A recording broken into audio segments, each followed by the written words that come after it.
Let us begin with analysis of prescribed poetry, focusing on African poetry. This is a very important topic in literature in English. It appears in your exams every single year.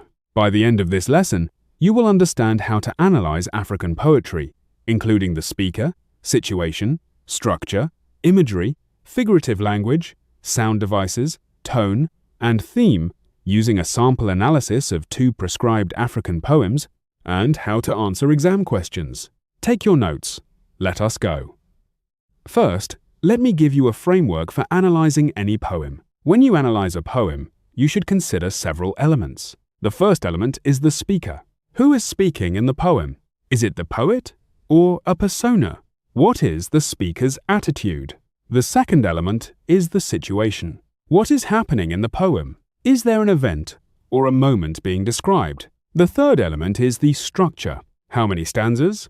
What is the rhyme scheme? Is there a regular meter? The fourth element is imagery. What sensory details does the poet use? The fifth element is figurative language. What similes, metaphors, personification, or symbols appear? The sixth element is sound devices. What alliteration, assonance, consonance, or onomatopoeia appears? The seventh element is tone. What is the poet's attitude toward the subject? The eighth element is theme. What is the poem saying about life or human nature? Using this framework will help you analyze any poem systematically. Now let me analyze our first African poem. This poem is The Anvil and the Hammer by Kofi Awuno. Kofi Awuno was a Ghanaian poet and diplomat. He wrote about the clash between African traditions and Western influences. Here is the poem. Caught between the anvil and the hammer, in the forging house of a new life, the shaping of a new man, new noises, new songs, new ways, the past is gone like the passing of a dream, a rainbow that vanishes. The future is a new star rising, a promise that beckons.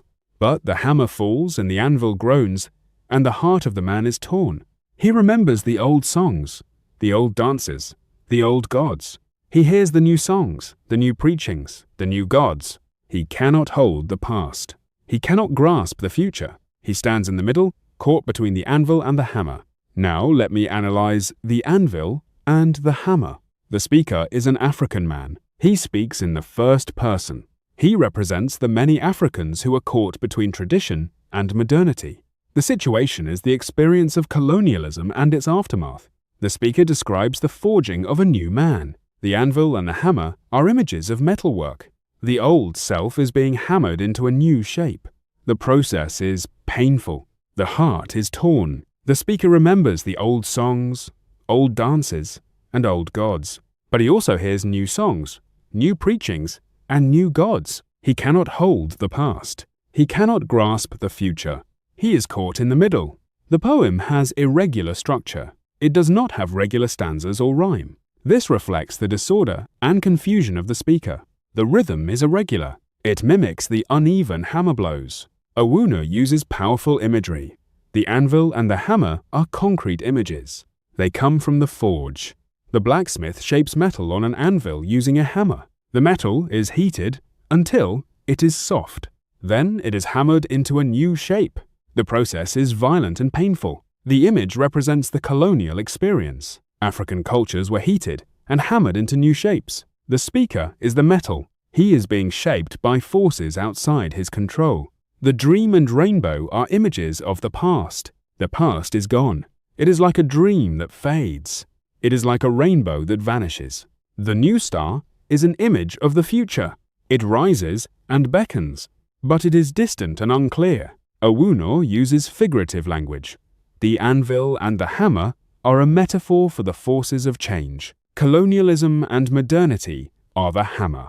African tradition is the anvil. The speaker is caught between them.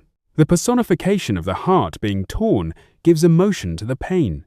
The heart is not actually torn, but the speaker's feelings are torn. He feels pulled in 2 directions. The poem uses repetition. The phrase, caught between the anvil and the hammer, is repeated. It emphasizes the speaker's dilemma.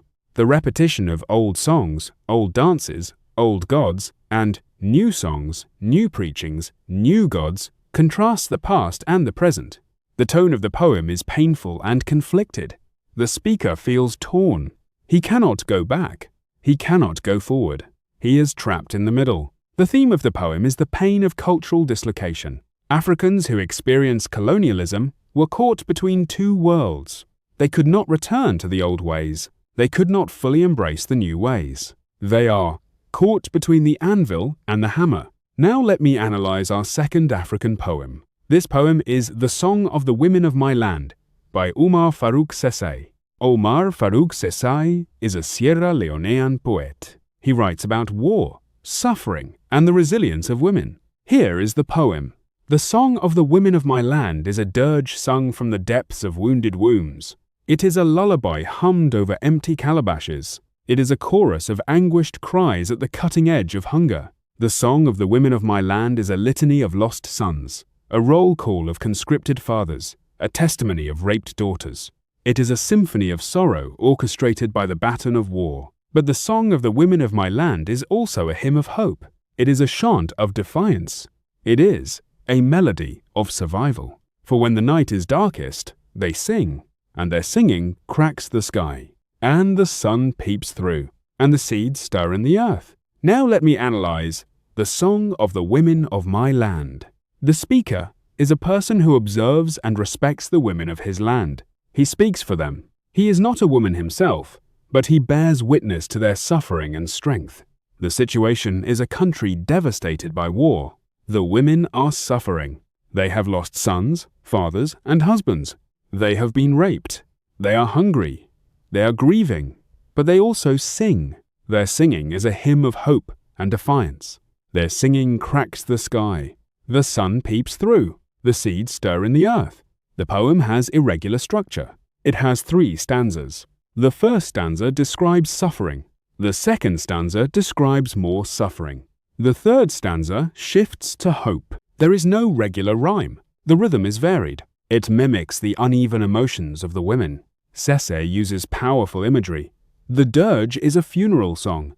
The women's song is a dirge. It is sung from the depths of wounded wombs. This image connects the suffering of women to their fertility. War wounds the wombs of women. It prevents them from bearing life. The empty calabashes are images of hunger. Calabashes are used to serve food. Empty calabashes mean no food. The cutting edge of hunger is a sharp image. Hunger cuts like a knife. The litany of lost sons is a list. Litany is a prayer. The women pray for their lost sons. The roll call of conscripted fathers is a list of men taken to war. Conscripted means forced to serve. The testimony of raped daughters is the evidence of sexual violence. The symphony of sorrow is an image of music. War is the conductor. It orchestrates their pain. But the poem shifts. The women's song is also a hymn of hope. A hymn is a religious song of praise. The women praise even in pain. They have a chant of defiance. They refuse to give up. They have a melody of survival. They have survived so far. The night is darkest before dawn. When the night is darkest, they sing. Their singing cracks the sky. This is a powerful image. Singing can break the sky. The sun peeps through. The seeds stir in the earth. These are images of new life. The seeds represent the future. They will grow again. Sesay uses figurative language. The song is a metaphor for the women's experience. Their song is not literal music. It is their collective voice. It expresses their suffering and their hope. The wounded wombs are a metaphor for the damage war does to women. The baton of war is a metaphor. A baton is used by a conductor to lead an orchestra. War leads the symphony of sorrow. The darkness is a metaphor for despair. The sun is a metaphor for hope. The seeds are a metaphor for future generations.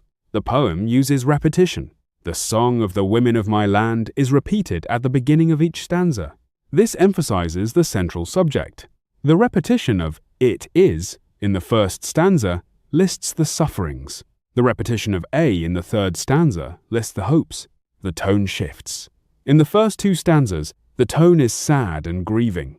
In the third stanza, the tone shifts to hopeful and defiant. The women are not defeated. They will survive. The theme of the poem is the resilience of women in war. Women suffer terribly in war. They lose sons, fathers, husbands. They are raped. They are hungry. But they do not give up. They sing. Their singing brings hope. Their singing brings new life. Women are the ones who keep society alive, even in the darkest times. Now let me compare the two African poems. The Anvil and the Hammer and the Song of the Women of My Land are both about suffering, but they are very different. The Anvil and the Hammer is about cultural dislocation. The speaker is an individual caught between tradition and modernity. The Song of the Women of My Land is about war and resilience. The speaker observes the collective experience of women.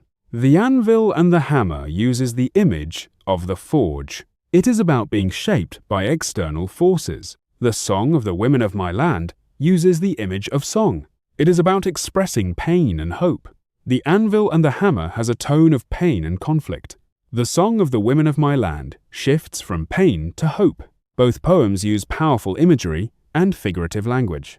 Both poems are important examples of African poetry. Now let me explain how to answer exam questions on African poetry. A common exam question asks you to analyze the use of imagery in The Anvil and the Hammer. Here is a sample answer. In The Anvil and the Hammer, Kofi Owuno uses imagery to convey the pain of cultural dislocation. The anvil and the hammer are images from the forge. The blacksmith shapes metal on an anvil using a hammer. The process is violent and painful. The image represents the colonial experience. African cultures were heated and hammered into new shapes. The speaker is the metal. He is being shaped by forces outside his control. The dream and rainbow are images of the past. The past is gone, like a dream that fades or a rainbow that vanishes. The new star is an image of the future. It rises and beckons, but it is distant and unclear. These images create a vivid picture of the speaker's dilemma. Another exam question asks you to discuss the theme of The Song of the Women of My Land. Here is your answer. The theme of The Song of the Women of My Land is the resilience of women in war. The poem describes the suffering of women. They sing a dirge from wounded wombs. They hum over empty calabashes. They cry out from hunger. They have lost sons, fathers, and husbands. They have been raped. But the poem also shows hope. The women's song is also a hymn of hope, a chant of defiance, a melody of survival. When the night is darkest, they sing. Their singing cracks the sky. The sun peeps through. The seeds stir in the earth. The poem teaches that women are the ones who keep society alive, even in the darkest times. They suffer, but they do not give up. Their resilience brings hope and new life. Another exam question asks you to compare the use of repetition in both poems. Here is your answer. Both poems use repetition to create emphasis. In The Anvil and the Hammer, Owuno repeats the phrase, "caught between the anvil and the hammer." This repetition emphasizes the speaker's dilemma. He is trapped. He cannot escape. In The Song of the Women of My Land, Sese repeats the phrase, "the song of the women of my land," at the beginning of each stanza. This repetition emphasizes the central subject. It also creates a musical quality. Like a song, both poets use repetition effectively to reinforce their themes. Here is what you need to take away. African poetry explores themes of cultural dislocation, war, suffering, and resilience. The Anvil and the Hammer, by Kofi Owuno, is about the pain of being caught between tradition and modernity. The speaker is shaped by forces outside his control. He cannot hold the past. He cannot grasp the future. The Song of the Women of My Land, by Umar Farouk Sese, is about the resilience of women in war. Women suffer terribly, but they sing. Their singing brings hope and new life. Both poems use imagery, figurative language, repetition, and shifting tone. Analyzing African poetry requires attention to the speaker, situation, structure, imagery, figurative language, sound devices, tone, and theme. Practice these concepts. When you have them down, move to topic 4.